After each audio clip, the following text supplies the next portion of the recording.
Assalamualaikum warahmatullahi wabarakatuh. Waalaikumsalam warahmatullahi wabarakatuh. Ketemu lagi bareng saya Rido dan pasangan saya Lailatul Badriyah. Alhamdulillahirabbil alamin, kita ketemu lagi di ngobrol-ngobrol santai tentang parenting. Bahasanya keren banget tentang parenting.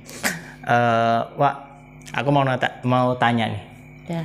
Gimana perasaan kamu kemarin lihat kakak Siti datang ke sini? Dia habis tes masuk pondok. Perasaan kamu gimana, Pak? Aku senang, jujur aku senang sekali.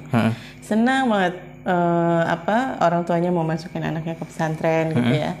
Terus ya memang background orang tuanya kan pesantren. Betul. Terus sekarang bercita-cita anaknya bisa masuk ke pondok Tebu Ireng ya. Tebu Ireng, benar. Tebu Ireng di pusatnya sana di Tebu Ireng gitu. Di Tebu Ireng. Aku senang sekali. Senang ya? Senang banget. Padahal dia cuma ponakan ya? Iya, ponakan. Cuma ponakan. Tapi apa yang kamu ambil pelajaran dari Siti masuk pondok pesantren kemarin? Ya, bismillah ya. Aku juga jadi punya cita-cita demikian gitu. Ke anak kamu? Ke anak-anak nanti masukin pondok. Kayak gitu juga. Jadi diniatin untuk biar dia punya dasar ilmu agama yang bagus, yang bagus gitu. Ya. Kamu kan pernah mondok juga ya? Sebentar lah ya. Aku juga sama mondok sebentar. Itu kan mesti menjadi acuan buat kita ya. Dulu aku mondoknya begini, dulu aku mondoknya begitu. Bagaimana? Menurut kamu mondok kita tuh, kita berdua tuh, mondoknya gimana sih yang akhirnya menjadi nanti anak gue harus lebih begini nih, anak kita harus begini, gitu gimana? Menurutku kurang ya. Kita itu kurang ya. Kalau aku pribadi. Sama aku juga kayak gitu. Karena aku kan bisa dibilang masuknya tuh telat gitu. Aliyah baru masuk pondok. Iya betul. Gitu. Kalau aku juga STM.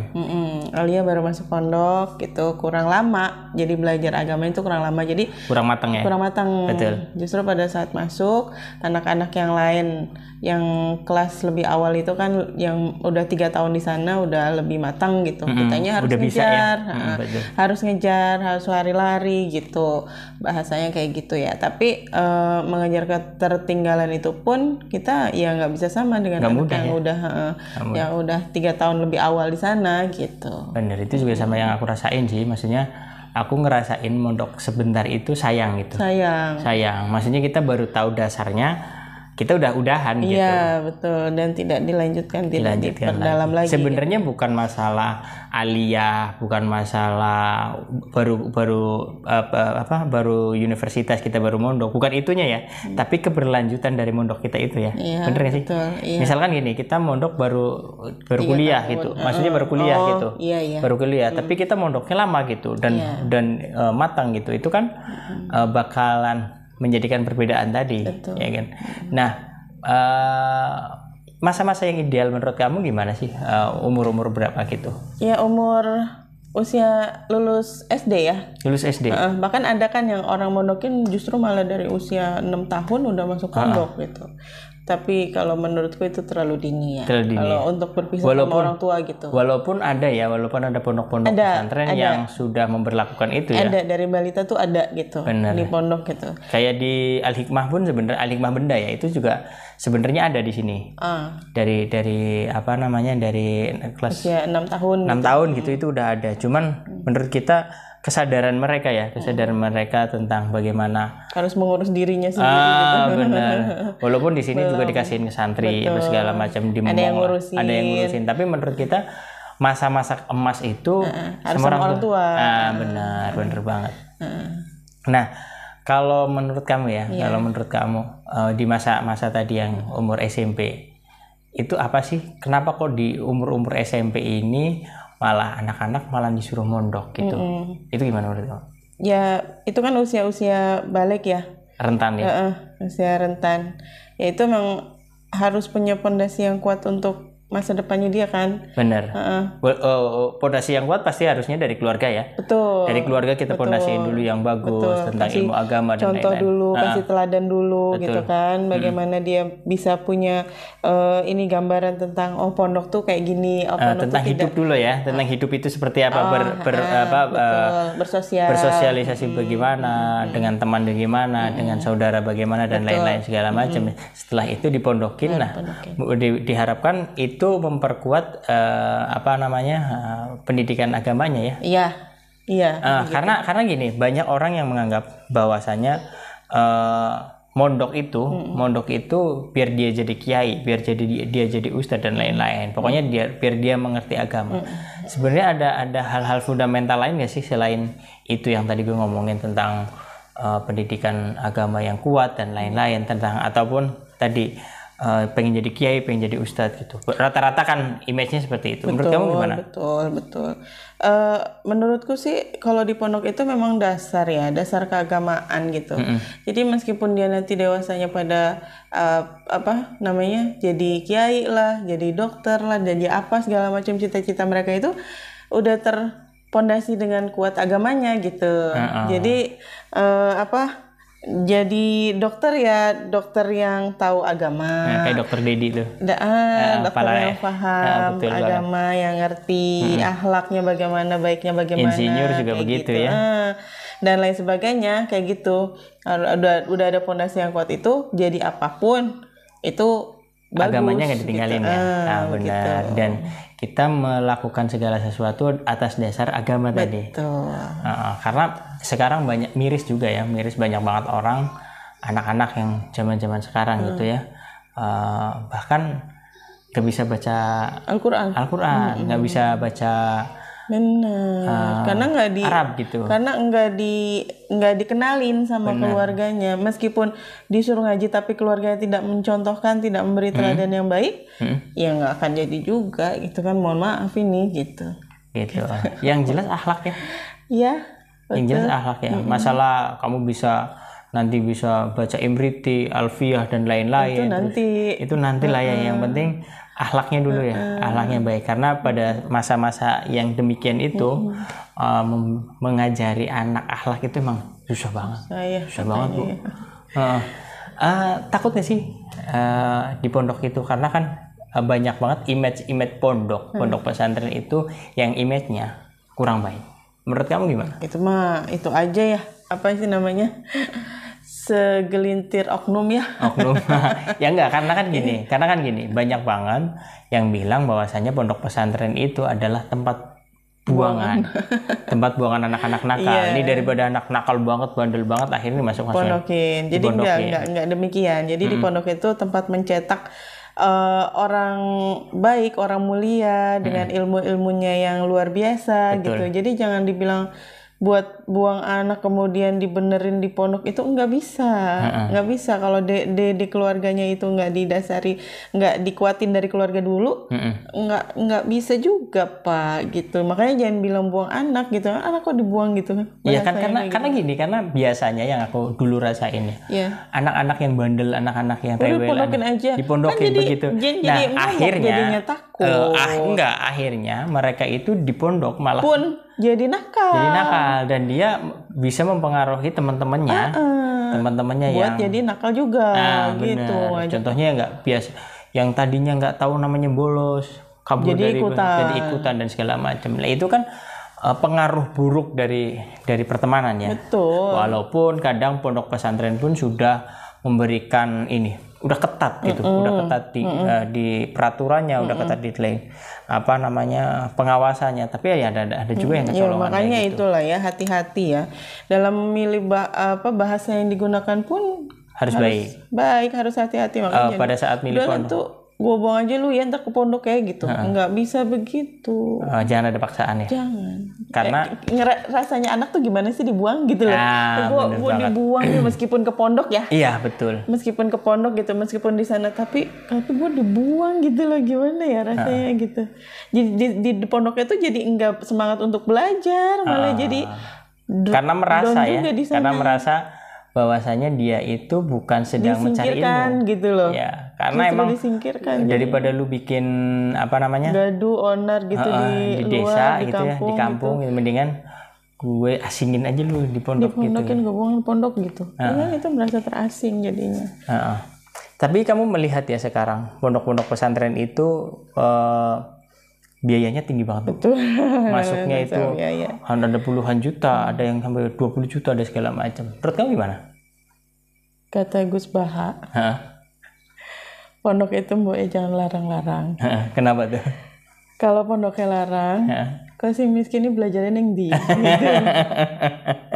Tapi ini yang jadi kenyataan bahwasanya pondok pesantren sekarang berlomba-lomba memberikan fasilitas terbaik, memberikan kehidupan yang ternyaman, memberikan pengajaran yang semodern mungkin, dan dengan tarif yang lumayan mahal. Menurut kamu gimana dengan pondok-pondok pesantren yang seperti itu? Kalau aku kurang setuju ya kayak gitu ya. Kenapa tuh? Jadi kurang apa sih namanya? Kemandirian santrinya juga nanti jadi kurang. Terus jadi kurang apa ya? Merihnya tuh kurang gitu loh. Apa ya bahasanya tuh merih tuh? Ya perih lah. Iya, apa ya? Apa ya bahasanya kalau merih tuh? Ya kita itu tahunya perih ya. Jadi lebih adab asor. Kurang merih gitu loh. Apa sih ya? Apa yang merih tuh? Nggak tahu. Apa jadi apa ya bahasanya tuh merih itu apa sih? Bantuin dong.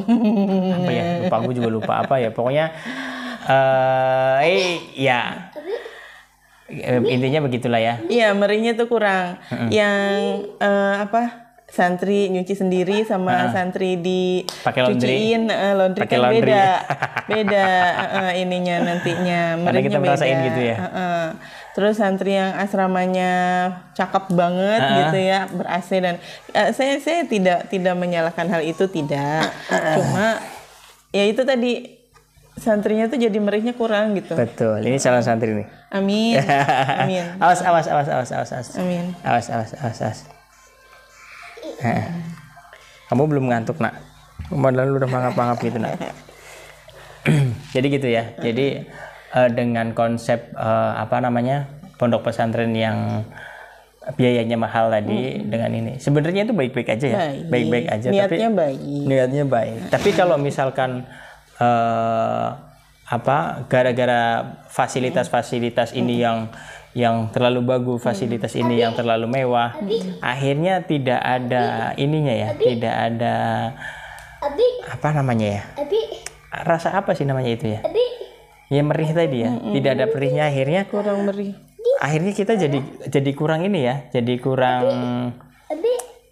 tidak terlalu fokus pada pelajarannya, tapi lebih sini ini sama kamu. Gitu. Tapi apapun lah ya, apapun itu bentuknya, apapun ini, yang jelas mereka juga punya fokus, punya ide dan gagasan masing-masing ya untuk mencetak para kader-kader Islam ini yang baik gitu kan.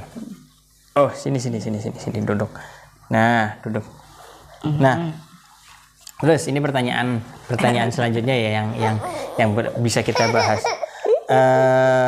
Nah, kalau misalkan pondok-pondok salaf, kan sekarang udah mulai jarang nih pondok-pondok salaf, karena banyak kan sekarang itu pondok-pondok pada inian yang modern, pondok-pondok modern.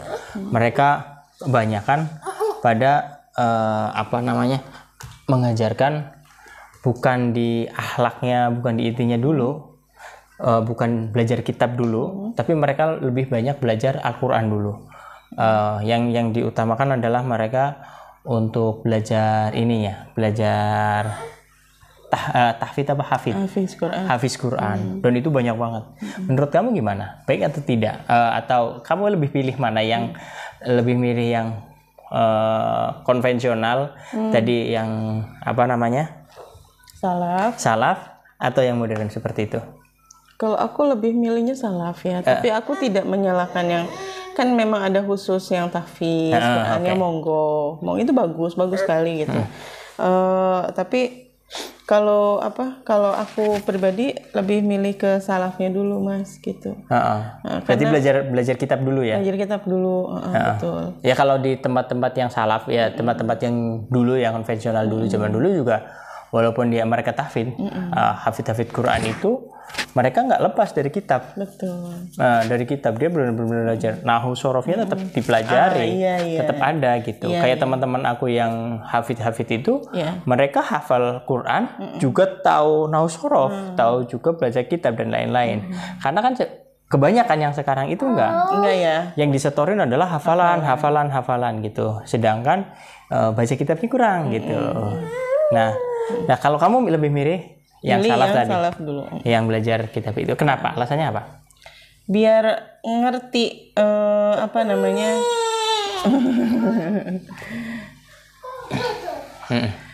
biar ngerti tata bahasanya dulu, kemudian kan nanti bisa baca kitab. Betul. Terus nanti kalaupun setelah itu mau jadi hafiz ya monggo. Dengan ngerti nahu sorof yang dari dasar sampai yang matang kan bisa ngerti juga nanti tafsirnya Al-Quran kayak gimana. Gitu ya. Oke. Makanya kemarin aku juga mendukung gitu ya Kakak Siti itu ngambilnya yang salaf. Ngambilnya yang salaf, bukan yang modern, yang ngaji aja. Ngaji dulu.